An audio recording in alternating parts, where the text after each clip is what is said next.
মৃত্যুর পর আমার লাশ নড়াইলে নিও না, ইমোশনাল নাটকের কড়া জবাব। মাশরাফিকে নিয়ে জুলকারনাইনের চরম বিস্ফোরণ।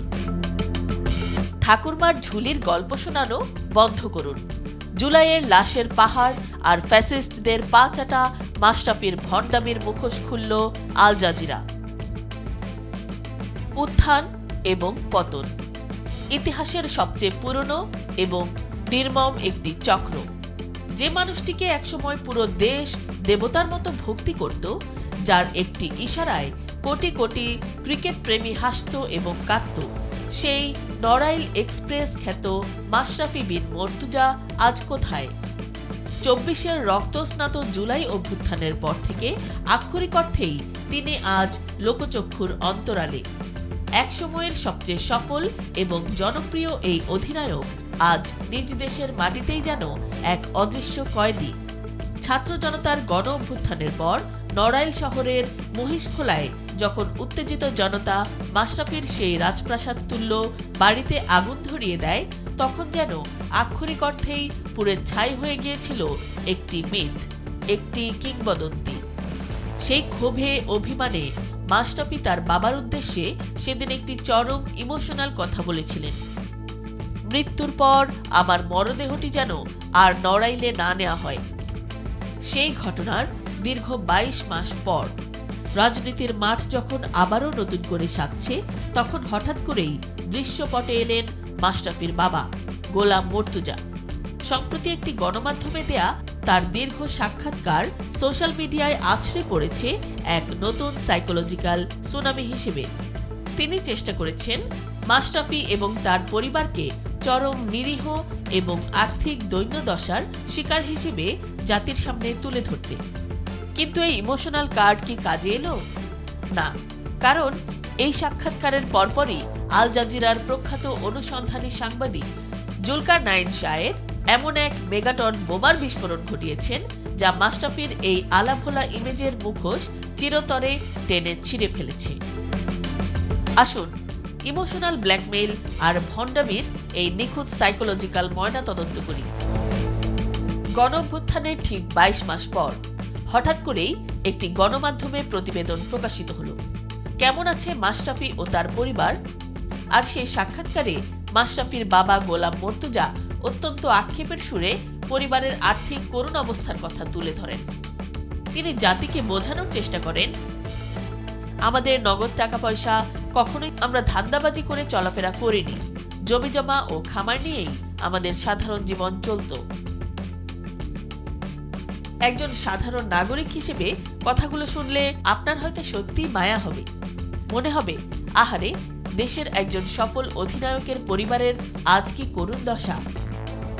কিন্তু এই ইমোশনাল স্ক্রিপ্ট পড়ার মতো বোকা আজকের প্রজন্ম নয়। এই সাক্ষাৎকারটি প্রকাশের পরপরই 14 মে সামাজিক যোগাযোগ মাধ্যম ফেসবুকে আছড়ে পড়ল আল জাজিরার অনুসন্ধানী সাংবাদিক জুলকারনাইন শাহের সেই চরম শ্লেষাত্মক এবং বিধ্বংসী স্ট্যাটাস।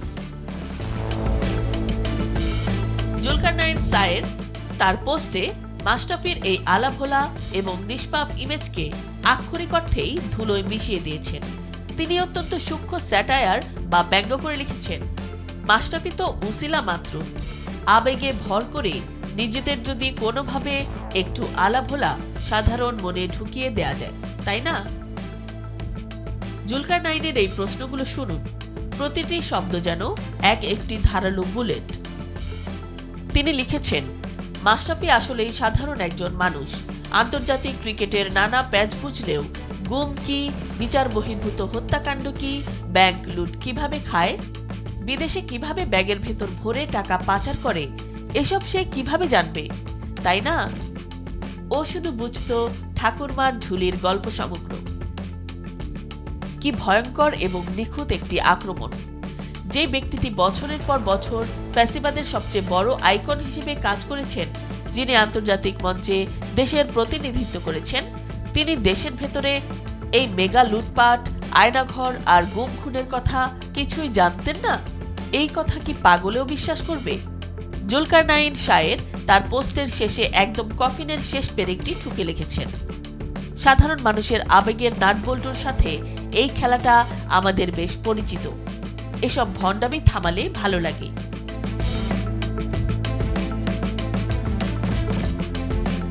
এবার আসুন সবচেয়ে বড় প্রশ্নটিতে।